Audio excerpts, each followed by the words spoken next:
অপর দিক দিয়ে বেআই। কথা বুঝতেছেন আপনারা?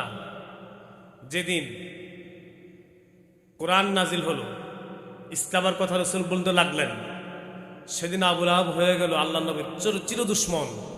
রসুল কার তিনি দেখতে পারেন না। এরপরে তিনি বললেন ঘরে এসে, আমার ভাতিজা হলো এখন থেকে আমার সবচেয়ে বড় দুশ্মন। দুশ্মনের কোনো মেয়ে আমার ঘরের মধ্যে বসেও রাখবো না। ছেলেদেরকে বাধ্য করলেন, তোমরা নবীজির দুইটা মেয়েকে ত্যাগ করো, ছেড়ে দাও, তালাক দিয়া দাও। হায় হায়, আরও কষ্ট দিলেন নবীকে।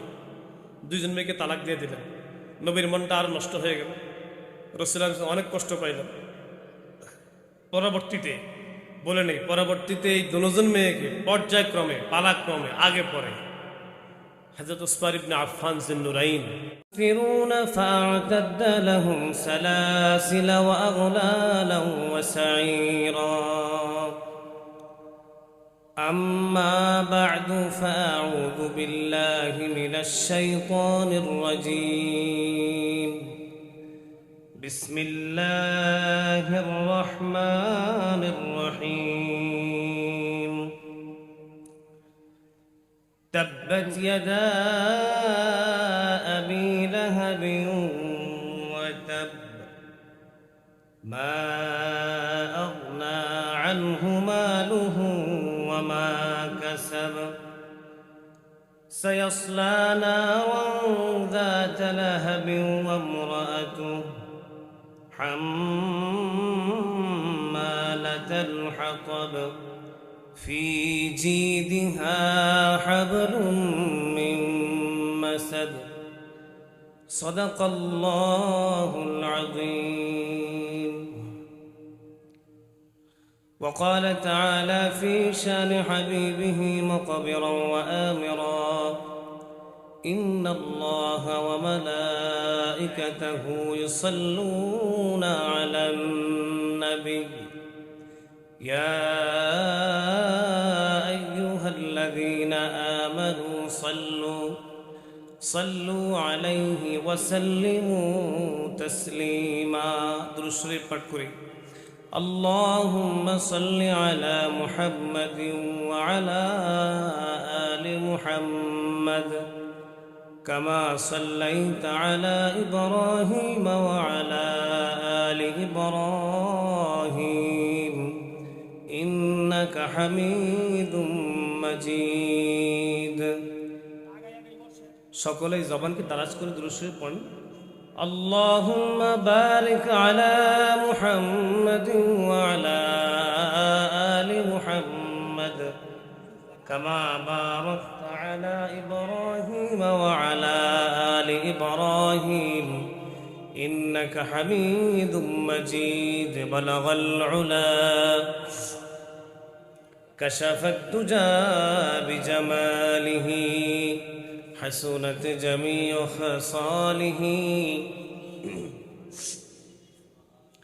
رہے میرے مسکن حوالی کعبہ بنے میرے مدفن دیار مدینہ. بلغ العلا كشف الدجى بجماله حسنت جميع خصاله. صلوا عليه. قالوا سبحانك لا علم لنا إلا ما علمتنا إنك أنت العليم الحكيم. رب اشرح لي صدري ويسر لي أمري واحلل عقدة من لساني يفقه قولي. اللهم إنا نسألك علما نافعا ورزقا طيبا وعملا متقبلا. اللهم وفقنا لما تحب وترضى من القول والفعل والعمل والهدي والنية إنك على كل شيء قدير. الحمد لله. আল্লাহ সুবহানাহু ওয়া তাআলার দরবারে অসংখ্য শুকর সুজুদ রব্বুল আলামিন মেহেরবানি করে আমাদেরকে আজ 22 মার্চ রোজ রবিবার ঐতিহ্যবাহী নোয়াগাঁ মস্তানবাড়ি হুজুর মরহুম আব্দুল কাদের রহমতুল্লাহ আলাইহি মাদ্রাসা ও এলাকাবাসী যুব সমাজ কর্তৃক আয়োজিত 37তম তাফসীর কোরআন মাহফিলে তিনি আমাদেরকে আসার বসার তৌফিক দান করেছেন। রব্বুল আলামিন আল শান দরবার শুকরগুজার করতেছি আলহামদুলিল্লাহ। হাজার লাখ কোটি দরুদের হাদিয়া রহমত দু আলম শফিঈ দু জাহা মুহাম্মদুর রাসূলুল্লাহ, সকলে পড়েন সাল্লাল্লাহু আলাইহি ওয়াসাল্লাম। আজকের মাহফিলের প্রধান মেহমান ঐতিহাসিক গুজানি মাদ্রাসার সুনামধন্য মুহতামিম ও পীর সাহেব হযরত মাওলানা মাহবুব ইলাহি পীর সাহেব উজানি। আজকের মাহফিলের প্রধান আলোচক যিনি, সারা দেশে যিনি আলোচনা করেন এবং সমষ্টিবাসী ওয়াইজ যার কথা শোনার জন্য হাজারো যুবক পঙ্গপালনে ছুটে আসে, মুহাদ্দিস হযরত মাওলানা আবু নসর আশরাফি হাফিজাহুল্লাহ, তিনি ইনশাআল্লাহ আসবেন যত সময়। আমার আগে আলোচনা হয়েছে, মাঝখানে ইনশাআল্লাহ আমরাও আল্লাহ তৌফিক দান করলে কিছু কথা বলবো। আল্লাহ সুবহানাহু ওয়া তাআলা আমাদেরকে হেদায়েতের নিয়তে বলা এবং শোনার তৌফিক দান করেন, আমিন। শারীরিকভাবে অসুস্থ, খুব জ্বর, আজকে 6 দিন পর্যন্ত কাশি, ঠান্ডা, জ্বর। এরপরেও ওলামা একরামের নির্দেশে মুরব্বীদের আদেশক্রমে এখানে আসা দোয়া নেওয়ার জন্য আপনাদের কাছে রব্বুল আলামিন যাতে যে সূরা তেলাওয়াত করিয়েছি এই সূরার উপরে তিনি আমাদেরকে পূর্ণাঙ্গ কিছু কথা আল্লাহ তাআলা হেদায়েতের নিয়তে ইখলাসের সাথে বলার তৌফিক দান করেন, আমিন। আমি আপনাদের সম্মুখে কালামুল্লাহ শরীফ থেকে তেলাওয়াত করিয়েছি সূরাতুল লাহাব। এখানে উপস্থিত যারা আছেন, আমার মনে হয় না যে পর্যন্ত মাইকের আওয়াজ পৌঁছেছে এই সূরাটা কেউ পারেন না এমনটা নাই, সকলেই পারেন কম বেশি, তাই না? সূরা লাহাব, কোরআনুল কারীমে সূরা আছে 114টা, তন্মধ্যে এটা 111 নম্বর সূরা, 111 নম্বর সূরা। এই সূরার মধ্যে আয়াত সংখ্যা 5টি, হরফ সংখ্যা 77টি। এই সূরা নাজিল হয়েছে এক ব্যক্তির নামে, সেই ব্যক্তি হলো রাসূল করিম সাল্লাল্লাহু আলাইহি ওয়াসাল্লামের আপন চাচা। সূরার নাম তিনি করেছেন সূরাতুল লাহাব। লাহাব শব্দের জন্য তিনি নামকরণ করেছেন লাহাব। এই বিষয়টা এই আয়াতের মধ্যে, এই সূরার মধ্যে 2 বার আছে। যেমন আবি লাহাবিন ওয়া তাব, এই একটা লাহাব, আর একটা লাহাব আছে সায়াসলা নারুন যাতা লাহাব। 2 জায়গায় একই সূরা লাহাব শব্দ বর্ণিত হওয়ার কারণে এদিকে লক্ষ্য রেখে সূরার নাম সূরাতুল লাহাব করা হয়েছে। এই সূরার 2টা নাম মনে রাখবো, একটা সূরা লাহাব আর একটা সূরা মাসাদ। মনে থাকবে নি ভাই? কয়টা নাম? কথা বলেন। আমাদের আলোচনা শুরু, আমরা কোনো বংবং কথা বলবো না, শুধু ডাইরেক্ট কথা কোরআন থেকে ইনশাআল্লাহ। আল্লাহ তৌফিক দান করেন, আমিন। সূরার নাম কয়টা বলেছি? একটা লাহাব আর একটা মাসাদ। মনে থাকবে? মাসাদ শব্দটা কোরআনে কারিমে এই সূরার মধ্যে আছে। কোথায় আছে? ফি জিদিহা হাবলুম মিন মাসাদ, শেষের আয়াতে। আর লাহাব 2টাও এর মধ্যে আছে। যিনার নামে এই সূরার নামকরণ করেছেন তিনার মূল নাম এটা নন, তিনার আরেকটা নাম আছে, যে মূল নামটা হলো আব্দুল উজ্জা। এটা কুফুর মার্কা নাম, শিরকযুক্ত নাম। এই জন্য রব্বুল আলামিন এই নামটাকে আল্লাহর কালামে আনেন নাই, তিনাকে লাহাব বলে সম্বোধন করছেন, উপনাম দিয়েছেন তিনাকে। এখানে এই সূরার মধ্যে 5টি আয়াতের প্রথম 3 আয়াত রব্বুল আলামিন আবু লাহাবের নামে কিছু কথা বলেছেন। শেষের 2 আয়াত তিনি আবু লাহাবের স্ত্রী তার নামে কথা বলেছেন। অর্থাৎ একই ফ্যামিলির 2 সদস্য, একজন স্বামী আর একজন স্ত্রী, একজন স্বামী কাফের আর একজন স্ত্রী কাফেরা, একজন জাহান্নামী মুশরিক আর একজন মহিলা মুশরিকা। 2 ব্যক্তির নামে এই সূরা আল্লাহ পাক মোটামুটি আলোচনা করেছেন। আপনার মনোযোগ দিয়ে শুনবেন তো ইনশাআল্লাহ, কি বলেন? এই সূরা যে নাজিল হয়েছে, এই সূরা যে অবতীর্ণ হয়, এই সূরার অবতীর্ণের কিছু প্রেক্ষাপট, পরিস্থিতি, অবস্থা, হালাত, এটা না বললে আপনারা মোটামুটি সূরার কথাগুলো বুঝতে পারবেন না। এর ব্যাপারে 3টা শানে নজুল বর্ণিত হয়েছে, বুখারী এবং মুসলিম শরীফে বিশুদ্ধ রওয়ায়াতে বর্ণিত আছে। রাসূল করিম সাল্লাল্লাহু আলাইহি ওয়াসাল্লাম, সকলে বলেন সাল্লাল্লাহু আলাইহি ওয়াসাল্লাম, তিনি মক্কা শরীফ যখন তিনার আপনজন তিনার অধীনস্থ জেনারা এলাকার সকল মুসলমানকে, সকল মুশরিকদেরকে দাওয়াত দেওয়া শুরু করলেন। এক পর্যায়ে আল্লাহ রাব্বুল আলামিন একটা আয়াত কারিমা নাযিল করেছেন কোরআনে কারিমে, ওয়া আনযির আশীরাতাকাল আকরাবিন।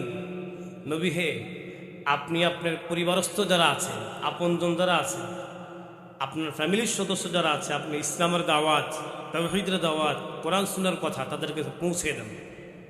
আপনজনকে বাদ দিয়েন না, আপনজনকে কাউন্ট করেন। ওয়া আনযির আশীরাতাকাল আকরাবিন।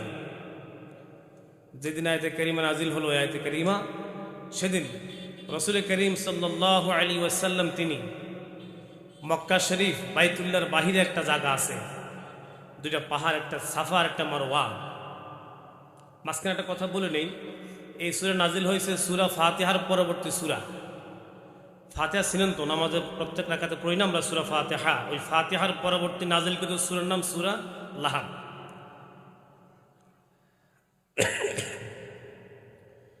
তো বলতেছিলাম যে কথা, সাফা এবং মারওয়া দুইটা পাহাড়, এই ব্যাপারে কোরআনে হিকমত আসছে, ইন্নাস সাফা ওয়াল মারওয়াতা মিন শাআইরিল্লাহ, ইন্নাস সাফা ওয়াল মারওয়াতা মিন শাআইরিল্লাহ, ফামান হাজ্জাল বাইতা আও ইতামারা ফালা জুনাহা আলাইহি আন ইয়াতাওয়াফা বিহিমা ওয়া মান তাতাওয়া খায়রান ফাইন্নাল্লাহা শাকিরুন আলীম।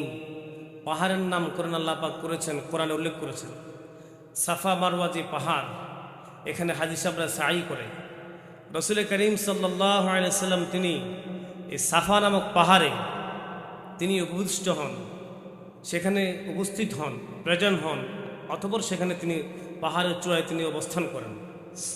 এরপরে তিনি ডাকলেন, হে বনি আদি, হে বনু কুরাইশ, এভাবে তিনি নাম ধরে ডাকতে রাখলেন, নিজের আপনজন, রক্তের বন্ধন ছাড়া ডাক্তার রাখলেন, সকলকে এলান দিলেন। সকল মানুষ, কাফের, মহিলা, পুরুষ সব দলে দলে সাফা পাহাড়ের নিচে অবস্থান করতে আরম্ভ করল। রাসূলুল্লাহ সাল্লাল্লাহু আলাইহি ওয়াসাল্লাম অবস্থা দেখলেন। পাশাপাশি আবু লাহাব, যে আবু লাহাবও তিনিও আসছেন সঙ্গপঙ্গ নিয়ে। আসার পরে রাসূল সাল্লাল্লাহু আলাইহি ওয়াসাল্লাম একটা খুতবা দিলেন। খুতবা দেওয়ার পরে বললেন, তোমরা কি জানো আমি তোমাদেরকে একটা কথা এখন বলবো, আমার কথা তোমরা বিশ্বাস করবে? সকলের সমস্যা বললেন, হ্যাঁ। আপনি কখনো তো মিথ্যা বলেন নাই, আজকে এত বছর আপনি মক্কা শরীফ আছেন, কোনোদিন মিথ্যা বলেন নাই। 40 বছর নবুয়ত পাওয়ার পূর্বে আর নবুয়ত পাওয়ার পরে 10 বছর, 13 বছর, মোটামুটি লম্বা সময় তো এখানে, কিন্তু কোনোদিন মিথ্যা, প্রবঞ্চনা, ধোকা, 2 নম্বরি, সিটারি এগুলো তার মধ্যে পান নাই। তাই সকল কাফাররা বললেন, হে রসুল, রসুল তো বললেন না, তাই মোহাম্মদ আবদুল্লাহ সাল্লাম মোহাম্মদ, তুমি কি বলবে বলো। তখন রসুল আরবি সাল্লাল্লাহু আলাইহি ওয়াসাল্লাম বললেন, আমি আপনাদেরকে বলতেছি, এই পাহাড়ের পিছন সাইডে এক দল শত্রু বাহিনী অপেক্ষা করতেছে অস্ত্রসজ্জ অবস্থায়, যাহারা আপনাদেরকে সকাল অথবা সন্ধ্যায় বা যে কোনো সময় আক্রমণ করতে পারে। এটাকে বিশ্বাস করেন? এই কথা বলছে, বলল হ্যাঁ অবশ্যই। তো মক্কার কাফাররা বলল, কই সেই শত্রু বাহিনী কোথায়, অথবা তারা সেই সেনাবাহিনী কোথায়? তিনি বললেন, রব্বুল আলামিন আমাকে বলছেন, বাশীরা ওয়া নাযীরা ওয়া মা আরসালনাকা ইল্লা কাফাতাল লিন-নাসি বাশীরা ওয়া নাযীরা। আমাকে বলছেন সুসংবাদদাতা, ভীতি প্রদর্শনকারী। আল্লাহর পক্ষ থেকে আমি নবী ও রাসূল, আমি বলছি আপনারা এক আল্লাহকে বিশ্বাস করেন, ঈমান নিয়ে আসেন আল্লাহর উপরে, ইনশাআল্লাহ নাজাত মুক্তি লাভ হবে আপনাদের। যদি আপনারা আল্লাহ বিশ্বাসী না হন, আমি নবীকে নবী না মানেন, অচিরেই আল্লাহর আযাব বা ফেরেশতারা, আপনার আযাবের ফেরেশতারা আপনার গ্রেফতার করবে। এই কথা বলছে। এবার এই কথা বলার পর আবু লাহাব তো খুব খেপে গেল। সে বলল, তাব্বাল্লাক আলিহাযা জামাআতানা, হে মুহাম্মদ তুমি ধ্বংস হও, নাউযুবিল্লাহ বলেন। এই কথা বলার জন্য আমাদেরকে এখানে একসাথে করলে, এতগুলা মানুষকে তুমি এখানে এই কথা বলার জন্য আনছো? বলা হ্যাঁ হ্যাঁ।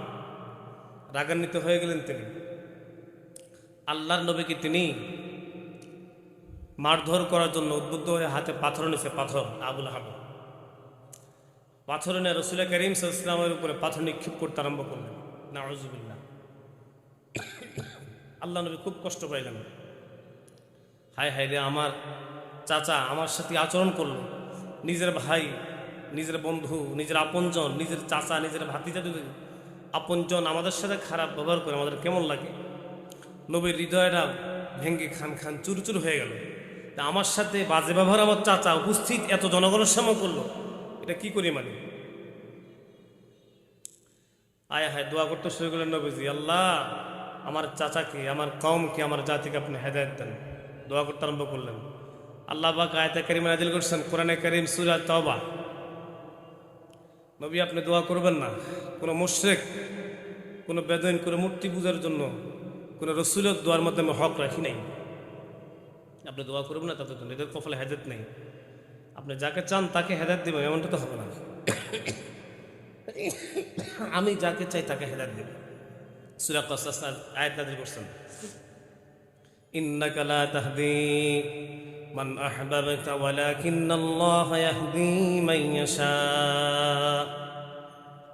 হে রাসূল, আপনি যাকে ভালোবাসেন, পছন্দ করেন, মহব্বত করেন, তাকে আপনি হেদায়েত দিতে পারবেন না। হেদায়েতের মালিক তো আমি রব্বুল আলামিন। যাকে ইচ্ছা আমি তাকে হেদায়েত মঞ্জুর করব। আপনার কিসমতে হেদায়েত নাই, ওই বদকিসমত হেদায়েত নাই, হেদায়েত পাবে না। আপনি গোসা হবেন না, রাগান্বিত হবেন না, সান্ত্বনা দিচ্ছেন আল্লাহ পাক।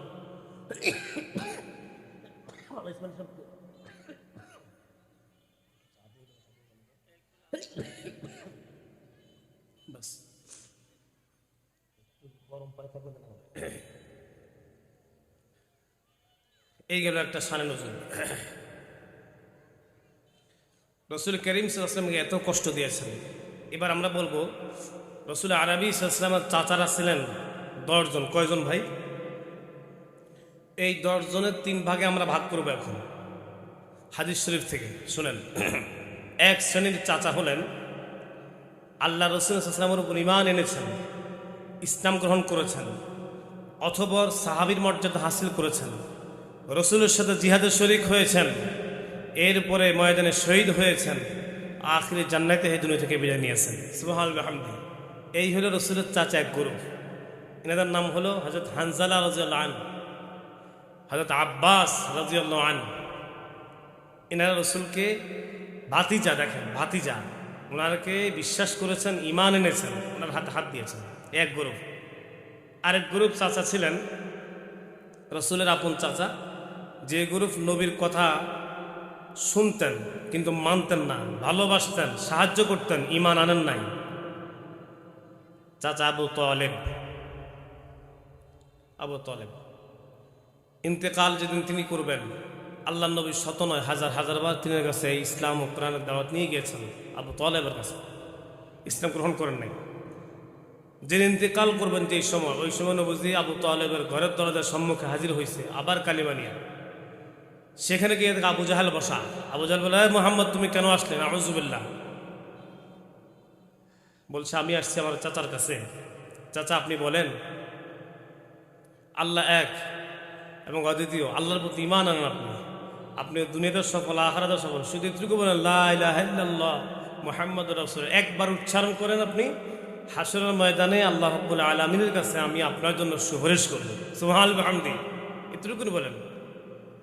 আবু তালেব বললে, মুহাম্মদ ভাতিজা শুনো, আমি জানি তুমি শেষ নবী, শ্রেষ্ঠ নবী, মহানবী, আখির নবী, এটা আমি জানি। যদি আমি এই মুহূর্তে তোমাকে নবী গ্রহণ করি, মানি, বা তোমার ধর্মের উপর আমি ইন্তেকাল করি, তো আমার সমাজ, আমার জাতি, স্বজাতি এবং আমার ধর্মীয় লোক অনুসরণ যারা যারা আমার অনুসারী, এরা আমাকে দিক বলবে, ধিক্কার জানাবে, খারাপ বলবে। জীবনের শেষ মুহূর্তে আমি এই ধিক্কার নিয়ে যেতে চাই না। তো আপনি কি করতে চান? আমি জাহান্নামী হইতে চাই, আগুনে চলতে চাই, তারপরেও আমি তহমত নিয়ে যেতে চাই না। নাউজুবিল্লাহ। এই পদগ্রস্ত সারা জীবন নবীকে সাহায্য করেছে, কিন্তু এরা কথা শুনে নাই। দেখছেন, এইগুলো চাচা আরেকটা। আর আমাদের মূল আলোচনা আজকে জিনাকে নিয়ে, আবুল আহাবকে নিয়ে, তার কথা শুনেন। এই লোকটা রসুল করিম সাল্লাল্লাহু আলাইহি ওয়াসাল্লাম নবুয়ত পাওয়ার পূর্বে তার ছিল 3 অবস্থা, নবুয়ত পাওয়ার পর হলে তার 4 অবস্থা। আমার নবীর সাথে আচরণ সে করে। এই আবুল আহাব নবুয়ত যখন যেদিন আল্লাহ নবী পাইছে, তার আগে থেকে তার সাথে কি আচরণ, নবুয়ত পাওয়ার পরে কি আচরণ, দুই একটা হাদিস শরীফ বললে বুঝবেন। রসুল করিম সাল্লাল্লাহু আলাইহি সাল্লাম যেদিন পৃথিবীতে আগমন করেন, এই আগমনকে কেন্দ্র করে আবু লাহাবের একজন বাদী ছিল, নাম ছিল সুয়াইবা, অর্থাৎ দাসী, বাদী, কাজের বুয়া, যেটাই বলেন, ঘরের কাজের লোক। মুহাম্মদ সাল্লাল্লাহু আলাইহি ওয়াসাল্লাম পৃথিবীতে আগমন করেছেন, এই খুশিতে আল্লাহ নবী সাল্লাল্লাহু আলাইহি ওয়াসাল্লামের আগমনের কারণে এই আবু লাহাব তার সুয়াইবা নামক বাদীকে আজাদ করে দিচ্ছে। সুবহানাল্লাহ, এটা তার গুণ, দেখছেন, ভালো ব্যবহার। এখান থেকে আবার অনেক বেদাতীরা দলিল দেয় যে আল্লাহ নবী সাল্লাল্লাহু আলাইহি ওয়াসাল্লামের আগমনকে কেন্দ্র করে স্বয়ং আবু লাহাব তো একজন বাদীকে আজাদ করে, অতঃপর এর উসিলায় তার কবরে কিন্তু শাস্তি কম হবে না। এটা ভুল কথা, এটা জাল হাদিস। যাই হোক, রসুলের সাথে অনেক হৃদ্যতা ছিল না, অনেক সম্পর্ক ছিল আবু লাহাবের, তবে কষ্ট দিয়েছে যথেষ্ট। সম্পর্কটা এমন হয়েছে এক পর্যায়ে রসুল করিম সাল্লাল্লাহু আলাইহি ওয়াসাল্লামের দুইজন মেয়ে এই আবু লাহাবের দুই ছেলের কাছে তিনি বিবাহ দিয়েছেন। একদিক দিয়ে চাচা, অপর দিক দিয়ে বেয়াই। কথা বুঝতেছেন আপনারা? যেদিন কোরআন নাজিল হলো, ইসলামের কথা রসুল বলতে লাগলেন, সেদিন আবু লাহাব হয়ে গেল আল্লাহ নবীর চির দুশ্মন। রসুল কার তিনি দেখতে পারেন না। এরপরে তিনি বললেন ঘরে এসে, আমার ভাতিজা হলো এখন থেকে আমার সবচেয়ে বড় দুশ্মন, দুশ্মনের কোনো মেয়ে আমার ঘরের মধ্যে বসেও রাখবো না। ছেলেদেরকে বাধ্য করলেন, তোমরা নবীজির দুইটা মেয়েকে ত্যাগ করো, ছেড়ে দাও, তালাক দিয়া। হায় হায়, আরও কষ্ট দিলেন নবীকে, দুইজন মেয়েকে তালাক দিয়ে দিলেন। নবীর মনটা আরও নষ্ট হয়ে গেল, রসুল অনেক কষ্ট পাইলেন। পরবর্তীতে বলে নেই, পরবর্তীতে এই দুজন মেয়েকে পর্যায়ক্রমে, পালাক্রমে আগে পরে হযরত উসমান ইবনে আফফান যিন্নুরাইন রাদিয়াল্লাহু আনহু তিনি নবীর দুনো মেয়েকে বিয়ে করেছেন। সুবহানাল্লাহ, আলহামদুলিল্লাহ, খলিফাতুল মুসলিমিন ছিলেন তিনি। তো আবু লাহাব মক্কা শরীফে আল্লাহ নবী সাল্লাল্লাহু আলাইহি ওয়াসাল্লামকে এত পরিমাণ কষ্ট দিয়েছে, রসুল আরবি সাল্লাল্লাহু আলাইহি ওয়াসাল্লাম মাতাফে, মাতাফ মানে বাইতুল্লাহ চতুর্পার যে খালি জায়গা যেখানে মানুষ তাওয়াফ করে, এই জায়গাটা বলে মাতাফ, বলে মাতাফ। এই মাতাফে রসুল নামাজ পড়তেছেন। এই জাহান্নামী এই আবু লাহাব বলল, তোমরা কে আছো এখানে? আমার ভাতিজা মুহাম্মদের ঘাড়ে, পিঠে ওটের নষ্ট নষ্ট পচা ভ্রষ্ট নারী বুড়ি এবং দুর্গন্ধ রক্তগুলা তার কাঁধে চাপাই দিবা। নাউযুবিল্লাহ। আবু লাহাব এই প্রস্তাব দিল বিশাল এক পুরস্কারের বিনিময়ে। তখন মক্কার এক বড় কাফের সে বলল, হ্যাঁ, আমার দ্বারা সম্ভব, আমি পারব। রসুল যখন সিজদার মধ্যে গেছে, এই সিজদার হালতে বাইতুল্লাহর সামনে মাতাফের মধ্যে আল্লাহর নবীর ঘাড়ে এবং পিঠে ওটের নারী ভুড়ি এবং রক্ত, গন্ধযুক্ত রক্তগুলা, পচাগুলা তিনার পিঠ এবং মাথা মারকে ঢেলে দিয়েছেন। তিনি সিজদা থেকে মাথা উঠাতে পারেন নাই। এত পরিমাণ কষ্ট নবীকে তিনি আবু লাহাব দিয়েছে। তার মর্মান্তিক মৃত্যুর কথা এখানে তাফসীরে লেখছেন, শুনবেন আপনারা, সামনে আসতেছে আলোচনা ইনশাআল্লাহ। তো এই আবু লাহাব আমার নবীকে বলছেন, এ মুহাম্মদ, নাউযুবিল্লাহ, তুমি লেজ কাটা, নির্বংশ, আবতার, তোমার কেউ নাই, এতিম, ছেলে নাই, মেয়েগুলো ছেড়ে দিছি আমি, তুমি তো নির্বংশ, কেউ নাই। আল্লাহ বললেন, না না নবী, আপনি ধৈর্য ধরেন, আপনি কথা বলবেন না। ওয়ারাফা'না লাকা যিকরাক, পৃথিবীর যেখানে সূর্য উদিত হবে, আমি রবের নাম যেখানে থাকবে, আপনার নবীর নামও সেখানে থাকবে। সুবহানাল্লাহ। পৃথিবীর মাটির পরতে পরতে আমি রবের উচ্চারণ যেখানে, মুহাম্মদের উচ্চারণ সেখানে হবে। সুবহানাল্লাহ। সে নির্বংশ। ইন্না শানিয়াকা হুয়াল আবতার। আবু লাহাব, আবু জাহাল, উতবা, শাইবা, এগুলা নির্বংশ, এগুলার কোনো বংশমর্যাদা পরিচয় থাকবে না একদিন। আপনি ঠিক আছেন, এই জন্য আপনি যেখানে যাবেন, যে আবাদত করবেন, আল্লাহর নাম আজানে পর্যন্ত আমার নবীর নাম, আপনি কোথায় যাবেন? কালিমা শরীফের অর্ধেক নবীর, অর্ধেক আল্লাহ। তাওহীদের প্রথম অংশ লা ইলাহা ইল্লাল্লাহ 12 অক্ষর, শেষের অংশ মুহাম্মদুর রাসূলুল্লাহ 12 অক্ষর। ওটা রিসালাত, আল্লাহ নবীর শান, নবীর মর্যাদা, শেষের অক্ষর দিয়া আল্লাহ সাজাইছেন তিনাকে, এত মর্যাদা দিয়েছেন, তুমি তো বললে হবে না। আয় হায়, রাসূল করিম সাল্লাল্লাহু আলাইহি ওয়াসাল্লাম এই অবস্থা দেখে তিনি বদদুয়া করেননি, আল্লাহুম্মা ইহদি কওমি, আল্লাহুম্মা ইহদি কওমি ফাইন্নাহুম লা ইয়ালামুন। আয় আল্লাহ, আমার কওম, আমার জাতি, এই সম্প্রদায়গুলো বুঝে না, অবুঝের শিশুর মতো আচরণ আমার সাথে করে, আল্লাহ আপনি তাদেরকে হালাক করবেন না, ধ্বংস করবেন না, হিদায়াত দিয়া দেন। নবী দোয়া করতেন তিনি। বারহাল আল্লাহ নবী বলেন, আবুল আহাব আমার চাচা, আমার প্রিয়, আমার রক্ত, আমার বংশ, আমার ঘরের লোক, শোনেন, আপনি আপনার রবের প্রতি ঈমান যদি না আনেন, ইসলাম গ্রহণ যদি না করেন, আমি নবীকে নবী না মানেন, আল্লাহর আযাব থেকে আপনাকে কেউ নাজাত দিতে পারবে না। দাওয়াত দিলেন, তিনি কথা শুনলেন না। এরপরে নবীর ফুফি সফিয়াতা রাদিয়াল্লাহু আনহা ওনাকে বললেন, এই আমার ফুফি, আপনি ইসলাম গ্রহণ করুন, আল্লাহর আযাব থেকে আমি আল্লাহর মোকাবেলা আপনাকে কোনো সাহায্য করতে পারবো না। আখিরি বললেন, এই আমার ফাতেমা, আমার কন্যা, আমার মেয়ে, ইয়া ফাতিমা তুআনকিদি নাফসি, তুমি নিজেকে আল্লাহর আযাব থেকে বাঁচাও, জাহান্নাম থেকে বাঁচাও। আমি রাসূল আল্লাহর আযাব থেকে তোমাকে বাঁচাতে পারবো না যদি কিনা তুমি আল্লাহর আযাব থেকে নিজে না বাঁচো। এই খুতবাতে তিনি সেখানে নেমে গেলেন। আবুল আহাব বলতে লাগলো, আমার বিশাল ধনভাণ্ডার আছে, জনশক্তি আছে, আমার অনেক টাকা পয়সা, মাল দৌলত, সন্তানরা আছে, এগুলাই দিয়ে আমি আল্লাহর আযাব থেকে নাজাত নিব। নাউজুবিল্লাহ। এই ছিল তার মধ্যে অহংকার, এই ছিল তার মধ্যে প্রখর রিয়া, মহাশক্তি, এটা সে লালন করতো আর কি। আয় হায়, আল্লাহ বললেন, এই রাসূল আপনাকে বলছে সে হালাক হয়ে যেতে। আসলে তো সে হালাক না, আপনি হালাক হন নাই। তাব্বাত ইয়াদা আবি লাহাবি ওয়া তাব, আবু লাহাব হালাক, তার দুইটা হাত ধ্বংস হোক। আবি লাহা, দুই হাত ধ্বংস, দুই হস্ত ধ্বংস, তার সে ধ্বংস। শুধু একা ধ্বংস, মা আগনা আনহু মালুহু ওয়া মা কাসাব, তার যে সম্পদের বিশাল পাহাড়ের কথা সে বলল, আমার অনেক সম্পদ, সম্পদ থেকে নাজাত দিব, আল্লাহর আযাব থেকে মুক্তি পাবো, এই সম্পদ তাকে রেহাই দিতে পারবো না।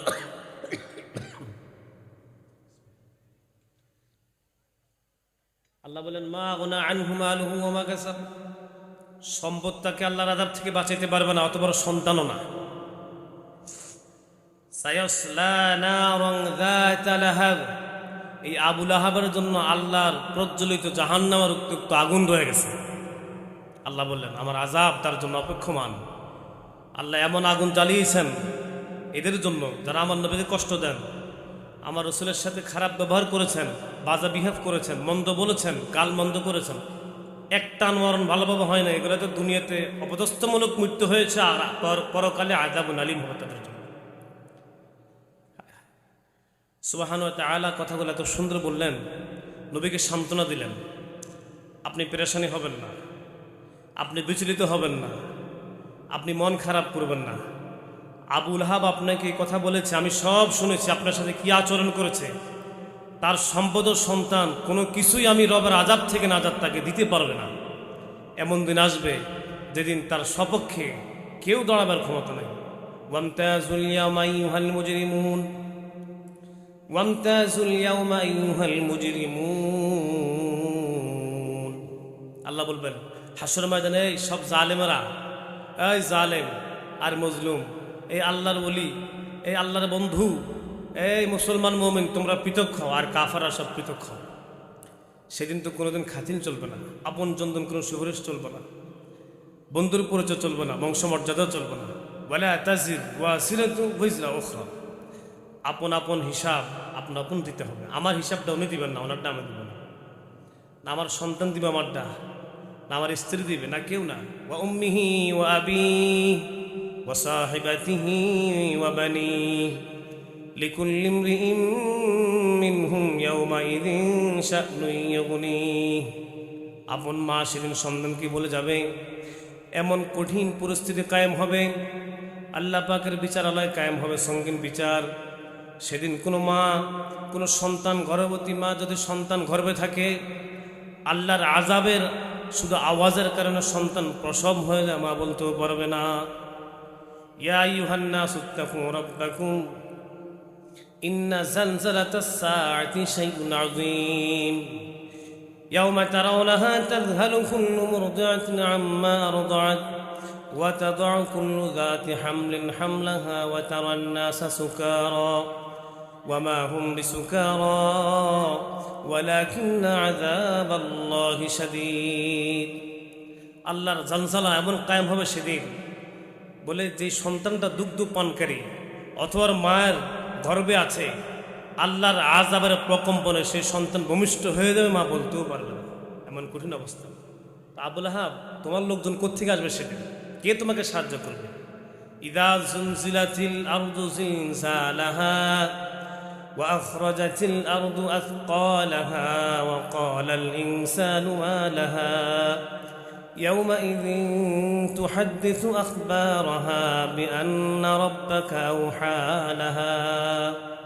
ইদা জুলজিলাতিল আরদু জিলজালাহা, যেদিন এই পৃথিবীর প্রকম্পিত হবে, এই পৃথিবী যেদিন উলটপালট হয়ে যাবে, হায় হায় পৃথিবীর গর্জন শুরু হয়ে যাবে।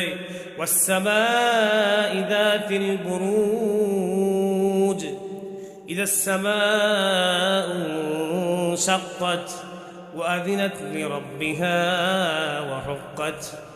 হায় হায় চন্দ্রগুলো সব খণ্ড বিখণ্ড হয়ে যাবে, আকাশের সমস্ত বিশাল বিস্তীর্ণ মহা আকাশটা বলবেন।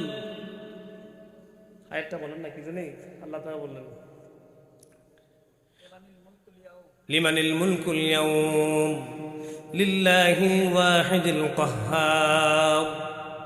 আল্লাহ তাআলা ঘোষণা দিলেন হাসরের ময়দানে আজকে মালিক কে, এই ক্ষমতা আজকে কার হাতে বলো? দুনিয়ার আবু জাহেলেরা, আবু লাহাব কথা বলছো না কেন? তোমার অনুসারী কোথায় আজকে? লিমানিল মুলকুল ইয়াউম, আজকের ক্ষমতা বাহাদুরি কার হাতে? কোনো মানুষ কথা বলে না, সব নিশ্চুপ হয়ে আছে, কিং পতন নীরবতা, সমস্ত নারী পুরুষ সব উলঙ্গ অবস্থায় আছে, হালাত বহুত ভালো না। মানুষের মাথার মগজগুলো বক বক করে উঠলে জমিনে পড়তেছে। আল্লাহর নবী বলেন কারো চোখের পানিতে হাঁটু পরিমাণ, কেউ চোখের পানি কোমর পরিমাণ, কেউ রক্তের নদীর মধ্যে হাবুডুবু খাচ্ছে। মানুষের দেহের মধ্যে কোনো বডির মধ্যে কাপড় থাকবে না। একদিন না 60 আমার রব 50,000 বছর পর্যন্ত আমার রবের সামনে দাঁড়ায় থাকতে হবে। কোনো মুসলমান সেদিন আপন আপন বলে আল্লাহ ছাড়া কাউকে পাবে না। আমার রব ব্যতীত আর আসল আর আপন কেউ নাই। কাকে আপন বলতেছে? লিল্লাহিল ওয়াহিদিল কাহ্হার। কাহ্হার মানে শক্ত, কাহ্হার মানে রাগান্বিত। রব বলছেন আজকে আমার তো ক্ষমতা, আজকের রাগ ঝঞ্ঝলা আল্লাহ পাকের কুদরত দৃষ্টিতে হাসরের ময়দান সব তামা তামা হয়ে যাবে, মানুষ সব পরেশানি হয়ে যাবে।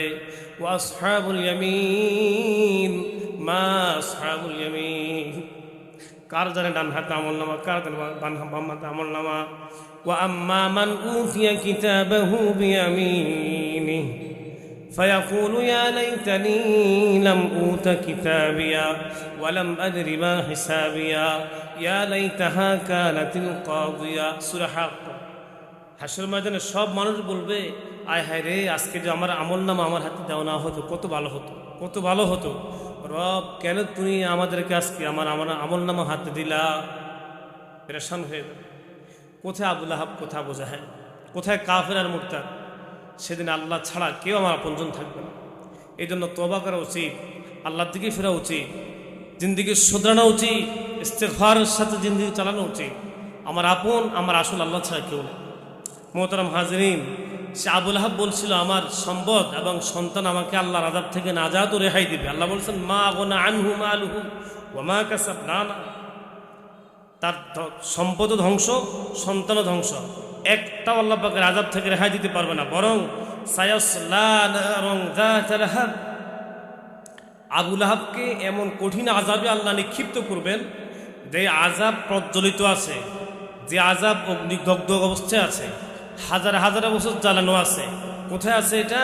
কুল্লানু জাহান্নামা আশাদ্দু হাররা লাউ কানু ইয়াফকাহুন। 10-19 পৃষ্ঠা। কুল্লানু জাহান্নামা আশাদ্দু হাররা লাউ কানু ইয়াফকাহুন। 30,000 বছর পর্যন্ত রব্বুল আলামিন আগুন জ্বালিয়ে রেখেছেন জাহান্নামে। তাফসীর ইবনে কাসীর। সে আযাব থেকে নাজাত দেবে। এবার দেখেন আমার প্রথম 3টা কথা শেষ, 3 আয়াতের আলোচনা শেষ, সংক্ষিপ্ত। প্রথম 3 আয়াত আবু লাহাব সম্পর্কে, শেষের 2 আয়াত তার স্ত্রী সম্পর্কে। তার স্ত্রী বড় খারাপ, সব সময় স্ত্রীরা ইসলামের বিরুদ্ধে, নবীজির বিরুদ্ধে সে তাকে সাহায্য করত। ঘরের একটা লোক ভালো হইলে তো হয়, স্বামী একটু ভালো হয় না, বউ ভালো হয়, স্ত্রী ভালো হয়। তোমরা যদি নষ্ট হয় তা কেমনি কি? সংসার ধ্বংস, দুইটাই নষ্ট। এই জন্য রাসূল কারীম সাল্লাল্লাহু আলাইহি ওয়াসাল্লাম বলেন দুনিয়াতে যদি কেউ 3টা জিনিস পেয়ে যায় তাহলে সে জান্নাতের ওয়াজান্নাতিন আলফা, জান্নাতের বড় নিয়ামতের ছোট নিয়ামতের এক নিয়ামত দুনিয়াতে পাইল। 1 নেককার স্ত্রী, দিনদার স্ত্রী। যার নেককার স্ত্রী আছে ঘরে, নেক ভালো আবেদা সালেহা দাখেরা শুকরগুজারওয়ালা স্ত্রী আছে যার ঘরের মধ্যে, এই লোকটা দুনিয়ার মধ্যে সে জান্নাতের নিয়ামত সে উপভোগ করছে, তার ঘরে অশান্তি নেই, অভাব নাই, পেরেশানি নাই, খেতে পারে না, ভালো ঈদে চাঁদে কিনতে পারে নাই, তারপরে তার মধ্যে মুখে দেখবেন হাসি আছে, স্বামীকে গালমন্দ করে না, লানত করে না, সন্তানকে লানত করে না, তার মধ্যে শকর হৃদয় ভরে আছে, কারণ এই মহিলার মধ্যে দিনদারি আছে। আবুল আহাব এমন এক অসভ্য, তার স্ত্রী আরেক অসভ্য। এই মহিলার নাম ছিল আওরা, মনে থাকবো নি কি নাম? আরেকটা নাম আরওয়া, আরওয়া মানে টেরা, টেরা কানা। আর আরেকটা নাম প্রচলিত নাম উম্মে জামিল, জামিলা মানে সৌন্দর্য। তিনটা নাম তার, আরওয়া, আওরা, উম্মে জামিলা, তিনটা নাম। আমরা জামিলা বলে সম্বোধন করি তাকে আজকে আপাতত। এই মহিলা যখন এই সূরা নাজিল হয়, এই স্বামী স্ত্রীর বিরুদ্ধে আল্লাহ একটা সূরা কোরআনে পূর্ণাঙ্গ নাজিল করছেন। আবুল আহাব তার স্ত্রীর বিরুদ্ধে পূর্ণাঙ্গ সূরা নাজিল করছেন। এই সূরা নাজিল হওয়ার পরে এই মহিলা রাগান্বিত হইয়া, দেখেন কত অসভ্য, রাগ হইয়া গোস্সা হইয়া সে মক্কার ভিতরে হেরেমে প্রবেশ করে আমার রসুলকে খুঁজতেছেন, মাইরা ফেলাইব, হত্যা করবে, আঘাত করবে, পাথর নিক্ষেপ করবে। তার দুই হাতে পাথর লয়ে সে হেরেমে প্রবেশ করে। রসুলের সাথে হযরত আবু বকর সিদ্দিক রাদিয়াল্লাহু আনহু ওনার সাথে দাঁড়ানো। আবু বকর দেখেন উম্মে জামিলা নামক অসভ্য মহিলা নবীর দিকে তাড়িয়ে আসতেছেন। ইয়া রাসূলুল্লাহ, ওই যে দেখেন ওই যে মহিলা আসতেছে, আপনাকে সে মারবে, গায়ে হাত দিবে, পাথর নিক্ষেপ করবে। উনি বলছেন না আবু বকর চুপ করো, এই মহিলা ইনশাআল্লাহ আমাকে দেখবে না। সুবহানাল্লাহ বিহামদি।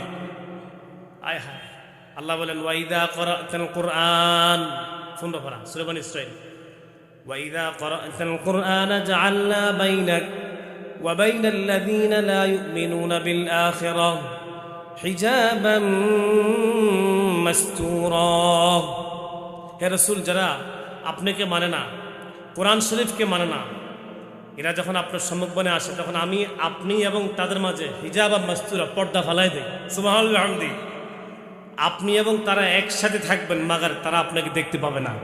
আমি তাদের চোখে হিজাব, খেমার, অন্ধকারের জন্য পর্দা, হেদায়েতের পর্দা না, গুমরাহির পর্দা ঢেলে দিই, তারা আপনাকে দেখতে পারবে না। আবু বকর ভয় পেয়ে না, এই মহিলা আমাকে দেখবে না। আবু বকর ভয় পেয়ে গেছে, আয়েশা বলছে হাতে তো পাথর আছে, নিক্ষেপ করবে। তিনি বললেন না। মহিলা এসে বললেন এই মুহাম্মদ কইরে শুনছি আমাকে খুব গালমন্দ করে। আবু বকর বললেন না না, আমার নবী কখনো গালমন্দ করেন না, আপনি কে বলছে বাজে কথা বলে? বলে হ্যাঁ, আমার বিরুদ্ধে তার রব নাকি কোরআন শরীফে আয়াত নাযিল করছে। এত বড় কলিজা, জানেন আমি মক্কার অমুকের কি অমুকের স্বামী কি বলে আবুল আহাবের স্ত্রী, আমি অমুকের মেয়ে, এই বংশ আমার, ইত্যাদি ইত্যাদি বলছে সে। এই বকাবাজি করে এখান থেকে আসতে চলে গেল। আল্লাহ নবীকে সে দেখে নাই। আল্লাহ নবী সাল্লাল্লাহু আল্লাহ পাকের শুকরিয়া আদায় করলেন। এই মহিলা সে অনেক কোটিপতি ছিল, লাখপতি ছিল, ধনবান মহিলা ছিলেন, কিন্তু এই মহিলা ছিল কৃপণ বখিল। ওয়ামরাতু হাম্মালাতাল হাতাব, ওয়ামরাতু, সে ছিল কৃপণ বখিল। সে কি করত? কাঠ আছে না, কাঠ, বন জঙ্গলে কাঠ, কাঠুরে কাঠ টোকায়, সে কাঠ টোকাইতো। সে কাঠ লাকড়ি সংগ্রহ করতো, জ্বালানি সংগ্রহ করতো এবং সেটা বাঁধত। বাঁধনে গিটুনো দিয়ে তার মাথায় বোঝা বহন করে সে আন্তনু যে পাকশাক করত। দেখেন আল্লাহ নবীকে গালমন্দ করতো সে, তার মর্মান্তিক মৃত্যু দেখেন।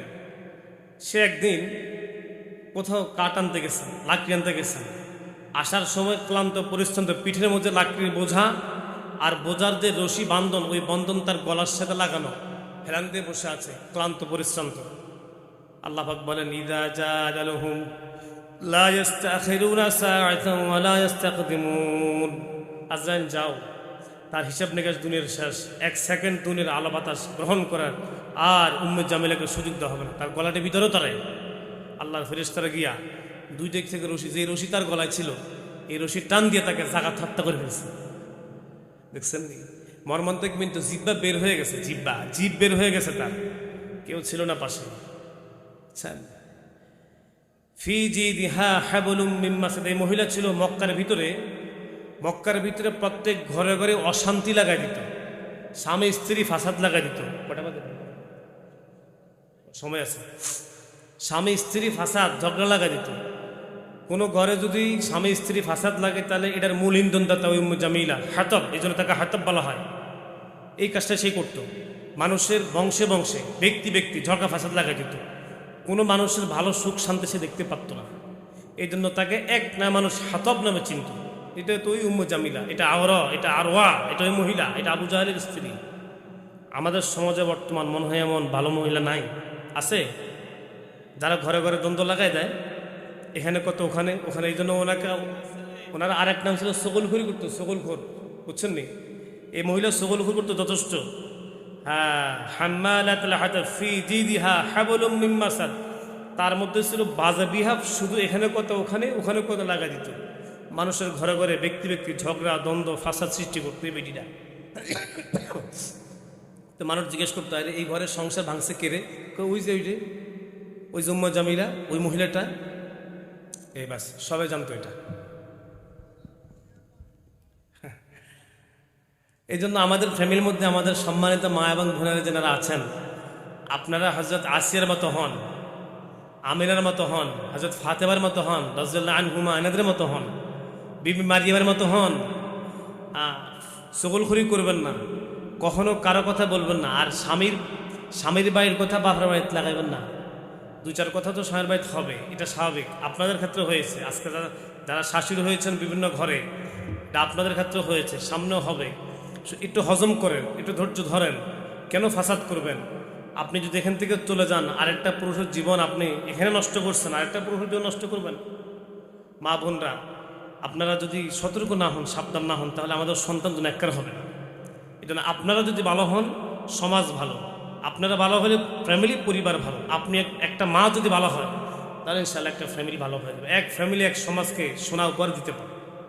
এই জন্য যুবক ভাইরা, তোমরা যারা আছো বিবাহ করো নাই, বিবাহ করার পূর্বে নেককার স্ত্রী দেখো, নেককার স্ত্রীকে দেখো, দিনদার মহিলা দেখো, আবেদা সালেহা যাকিরা পর্দানিসীন, এমনটা দেখো।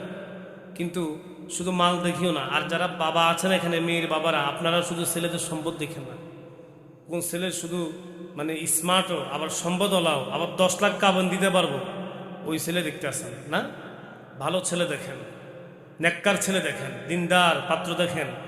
জীবনে সুখ সমৃদ্ধি নেমে আসবে, অল্প তুষ্টি হবে, ইনশাআল্লাহ আপনার ঘরে শান্তি আসবে। আর আপনি যদি টাকা পয়সা দেখেন ইউরোপ আমেরিকা, তাহলে তো ছেলে তো আমেরিকা ইউরোপে থাকবে, কালচারে বড় হবে, আর আপনার মেয়ে দিক তো পরকীয়া করে ঘুরে বেড়াবে। অশান্তি, আলেম ওলামা, তাবিজ কবজ, কবিরাজ, হাইকোর্ট, সুপ্রিম কোর্ট কোনোদিন শান্তি আনতে পারবে না। কোনো পুলিশ আপনাকে করে শান্তি দিতে পারবে না, কোনো প্রশাসন আপনাকে শান্তি আনতে পারবে না, যতক্ষণ আপনার এই ছেলে এবং ছেলের উপর নেককার ও দিনদার না হবে, আল্লাহর ভয় না থাকবে।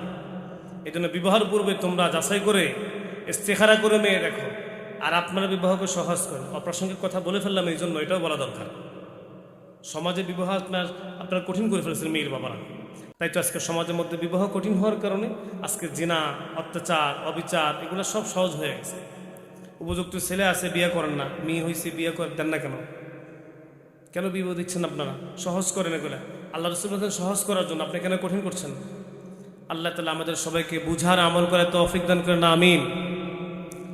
এই উম্মে জামিলা নামক এই মহিলা, সে ইন্তেকাল করে, তার ইন্তেকাল ছিল মর্মান্তিক, এটা দুনিয়াবি আযাব। কিন্তু জাহান্নামে যে আযাব আল্লাহ রেখেছেন তার জন্য, খালিদিনা ফিহা আবাদা, স্থায়ী আযাব, ইনফিনিটি লাইফ, যার কোনো শেষ নাই, এমন আযাব সেখানে আল্লাহ দিবেন। সমস্ত মানুষ দেখবে সেদিন আল্লাহ নবীকে গাল দেওয়ার কারণে, মন্দ বলার কারণে, বাজে বিহেভ করার কারণে, রাসূলকে খারাপ কথা বলার কারণে, ইসলাম বিদ্বেষী অপকর্ম করার কারণে তাকে কি আযাব আল্লাহ দিয়েছেন, দিবেন, এটা মানুষ দেখবেন। আর আবু লাহাবের মৃত্যু শুনেন, আবু লাহাব যার সম্পর্কে এই সূরা নাজিল হয়, তার মৃত্যু কথাটা শুনেন। আয় হায় হায়, তার মৃত্যুটা তো মনজনক হয়েছে। বদরের যুদ্ধের 7 দিন পরে, ইসলামের আজীবন একটা যুদ্ধ হয়েছে, বদরের যুদ্ধ। বদরের যুদ্ধের 7 দিন পরে এই আবু লাহাবকে আল্লাহ তাআলা একটা প্লে রোগ দিয়েছে। প্লে, গলার মধ্যে একটা ছোট প্লে রোগ হয়েছিল। এটা তারা খুব সহজ রোগ মনে করতো মক্কার কাফেররা, একে অপর থেকে ধরলে বংশ শেষ হয়ে যাবে, এটা মনে করতেন তিনারা। মক্কার সব কাফেররা এটা মনে করতেন।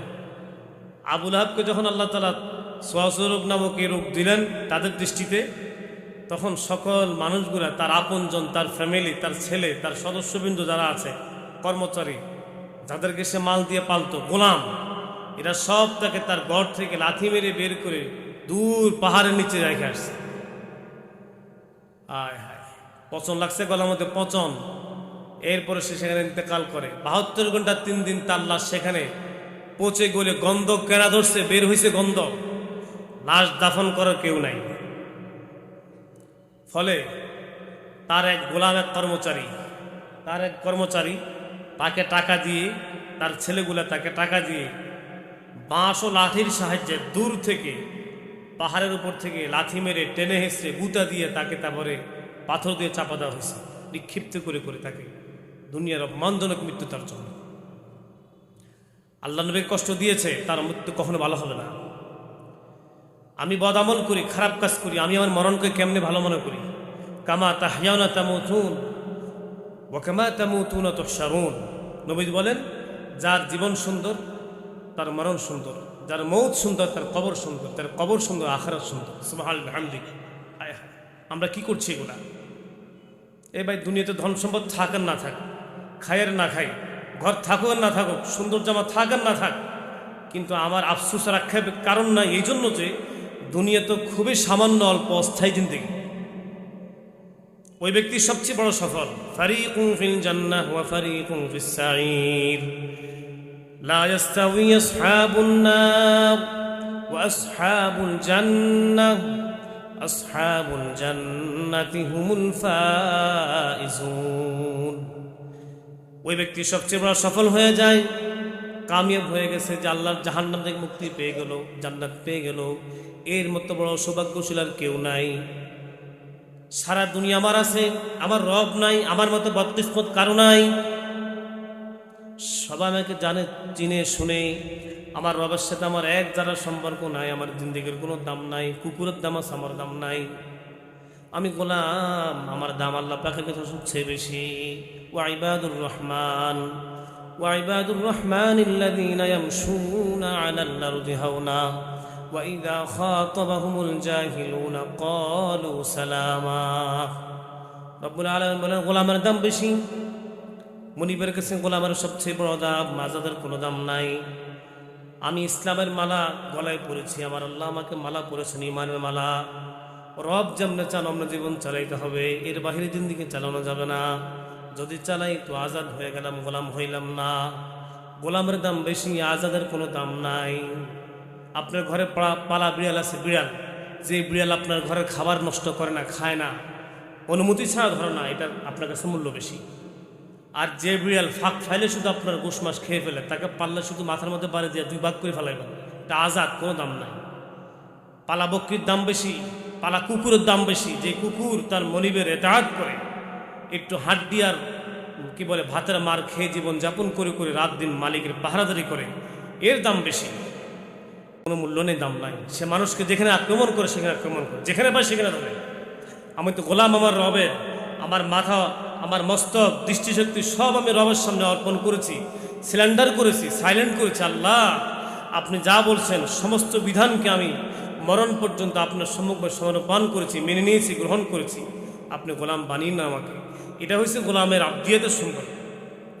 ওই যে সাপ পালে, সাপুরে বেড়া বিষধর সাপ কাঁধে নিয়ে নিয়ে ঘুরে, গলায় নিয়ে নিয়ে ঘুরে, গলায় পেঁচায়, তাকে কামড় দেয় না।